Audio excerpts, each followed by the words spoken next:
And it's a video. If Donald Trump gets elected this year, is there going to be a war between the East and the West? Well, that's a very sharp question. I'll go to you, Julian. I think in the short term, there's less likely to be because he's a transactional leader. He is far more likely to abandon allies than go to war for them. And say what you like about Trump, he did agree to leave Afghanistan. He does not believe in using American money and American lives overseas for people we don't know and don't care about. So in the short term, there is an argument to say less likely. But I think that in the longer term, if the America's adversaries, Russia, China, are unsure or believe that they can push forward and they will get to a place or they will strike somewhere where there'll be American lives lost. And Trump, as we've seen, is a very volatile leader. Yeah. It can lead to... There's more chance, I think, of miscalculation. Right. With a set of alliances, you kind of know where you are. But with Trump, we probably won't. Yeah, indeed. Alisa? Yeah, You live in the US. I do live in the US, yes. I mean, if Trump gets elected, it's going to be terrible for Ukraine, obviously. It's going to be pretty bad for the US, not as bad for Ukraine, I imagine, but bad as well. How much anxiety is there amongst Ukrainians about this looming election? There is a lot. There is a lot, and it's connected to our understanding, Ukrainians' understanding that unfortunately we are in this kind of pretty humiliating position where we depend on everything from abroad, and we are getting a lot of kind of drop feeding, and it's enough for any change to close this drop feeding. So it's bad for us. I don't think that it's... I agree with Julian that in short term, I don't see it happening because Trump is a lot of in a way, in his idiosyncratic way, he's an isolationist, and also he seems to like Putin. He seems to kind of... He admires him. Not... Let's face it. Yeah, but he doesn't seem very keen on fighting him. Not at all. No. Right.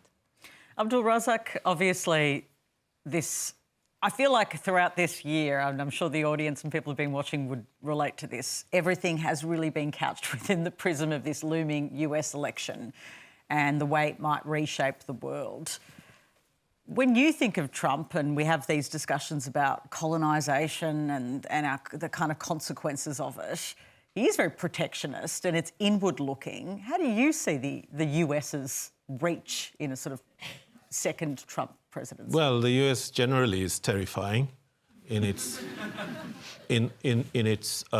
global performances, I suppose. I mean, if you think only of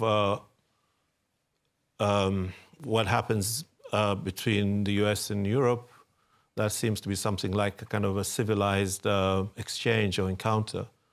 But for many places in the rest of the world, the US is just a mortal beast that does what it wants. I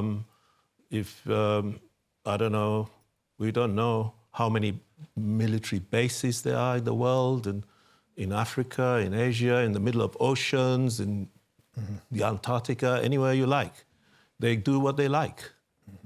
So, and I think of that, and I think of Trump as the man kind of with a word to say about any of this. It seems to me even more terrifying. The unpredictability of it, what Julian referred to, but anyway, we've seen that already. But there are also other ways in which I find the idea of Trump as the President of the United States terrifying, domestic as well as international. It isn't just the war between East and West. That probably is not going to happen. But other things will happen.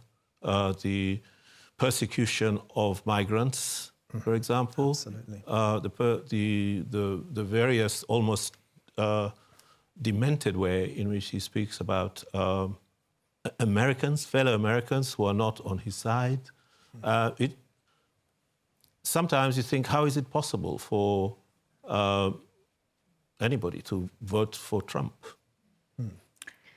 Yeah, I just want to throw something in there, not absolutely to say that Trump would be good in any way, but just something to add to Trump's volatility.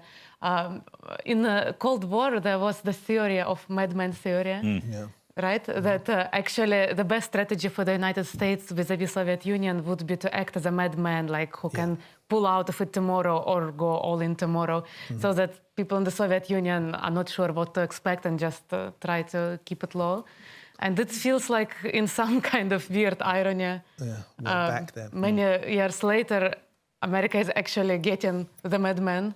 So maybe we might hope that this theory would work and prevent the big war. But you see, that would only work if the madman, I think it was Nixon, wasn't it? Yes, that's right, that's right.